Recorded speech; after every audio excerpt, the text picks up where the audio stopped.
এই দুইটি পাপ আছে, কখনোই দুইটি পাপ করবা না। এই দুইটি পাপ যদি করো, তুমি হয়তো কোনোদিন তওবা করে আল্লাহর দরবারে ফিরে আসবে, কিন্তু তওবা করার পরেও তোমাকে দুইটি পাপের মাসুল মৃত্যু পর্যন্ত দিতে হবে। এই দুইটি পাপের মাসুল মৃত্যু পর্যন্ত তোমাকে দিতে হবে আমার প্রিয় ভাইয়েরা। এক নাম্বার, নিজের হাত দ্বারাও আমরা অনেকে জিনায় লিপ্ত। এই যে আমাদের অনেক যুবক ভাইয়েরা হস্তমৈথন সহ এই যে পর্নোগ্রাফি বর্তমানে সবচেয়ে বেশি এই দেশের যুব সমাজকে সবচেয়ে বেশি নিচে নামিয়েছে, নষ্ট করেছে, পথভ্রষ্ট করেছে। ঘরে ঘরে এখন ফ্রি মিক্সিং, মানে যার যখনই মন চায় তখনই দেখতে পারে।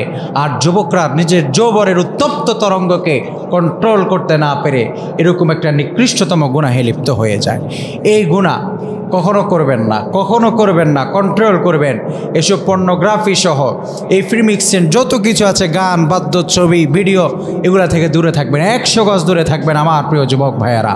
এগুলো কখনো করবেন না। আপনি হয়তো একদিন তওবা করে ফেলবেন, কিন্তু আপনি আপনার শারীরিক দৈহিক যে ক্ষতি করে ফেললেন, জীবনেও আর আপনি চাইলে সুস্থ হতে পারবেন না।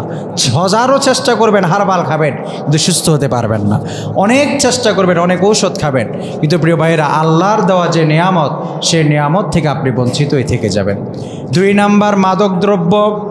যারা তোমরা মাদক দ্রব্য গ্রহণ করে থাকো, এই মাদক দ্রব্য যদি তোমরা গ্রহণ করে থাকো, আল্লাহর হাবিব সাল্লাল্লাহু আলাইহি সাল্লাম বলেন, তোমার ভিতরে যেই ক্ষতিটা হয়ে যাবে, সেই ক্ষতিটা তুমি হাজারো বছরও যদি চেষ্টা করো, তুমি তওবা করে হতে পারে আল্লাহর দরবার থেকে ক্ষমা পেয়ে যেতে পারো, কিন্তু তোমার শরীরের যে ক্ষতিটা করে ফেললে মৃত্যু পর্যন্ত তুমি সেই ক্ষতির স্বাদ তোমাকে অন্বেষণ করতে হবে।